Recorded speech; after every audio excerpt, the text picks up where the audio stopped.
দেখি, আমি তাকে ফলো করি। অত্যন্ত অসম্ভব সহযোগিতা যে পুরা বিএনপির লোকজন তার এমপি মিটিং করেছে, তাকে জমা করে ফেলবে। ওই দিনে সে একটা লাইভ করেছে, ওই দিনই আমি তার থেকে লাইভটা দেখেছি। এরকম দুঃসাহসী সাংবাদিক যারা করবে তাদের উপর আঘাত আসতেই পারে। তাহলে এই জন্য আমরা যদি একত্রবদ্ধ থাকি তাহলে কেউ আমাদের এগুলো করতে পারবে না। এই প্রতিষ্ঠান আমি আমার সহকারী নির্দেশন দিচ্ছি যে যেখানে বিপদে পড়বে আমাকে যদি একটা ফোন দেয় আমি সরাসরি হাজির হবো।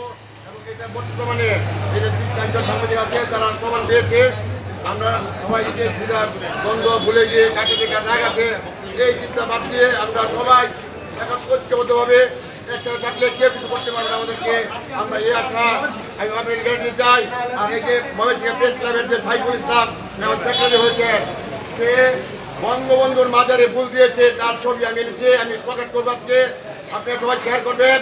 এই জন্য যদি কেউ কিছু বলে এই জন্য সবার সামনে আমি দাঁড়াবো। আমি আপনাদের কথা দিয়ে গেলাম, এইবার প্রেস ক্লাব আমরা আমাদের বিজয় সুনিশ্চিত, এটা ইনশাল্লাহ করবো। এইভাবে ওই বঙ্গবন্ধু মাজার ফুল দিয়েছে, মুশারফ দিয়েছে, সবার ছবি আমাকে দিয়েছে, এই ছবিগুলো আমরা প্রকাশ করবো। আপনারা সবাই শেয়ার করবেন যে এখন বিদ্যালয়ে গিয়ে ওই করা থাকবে না। এই আন্দোলন করে যে আমাদের ভাই ছেলে মারা গেল, ওদের কোনো বিচার হবে না, এটা হতে পারে না। এবার আমরা করবো, আমরা খালি বুধবার দিন দেখবো ডিসি মহোদয় কি করে আমাদেরকে। এরপরে আমাদের টুকুর আন্দোলন শুরু হবে। যে যেখানে থাকবো সবাই একত্র থাকবো, যে কোনো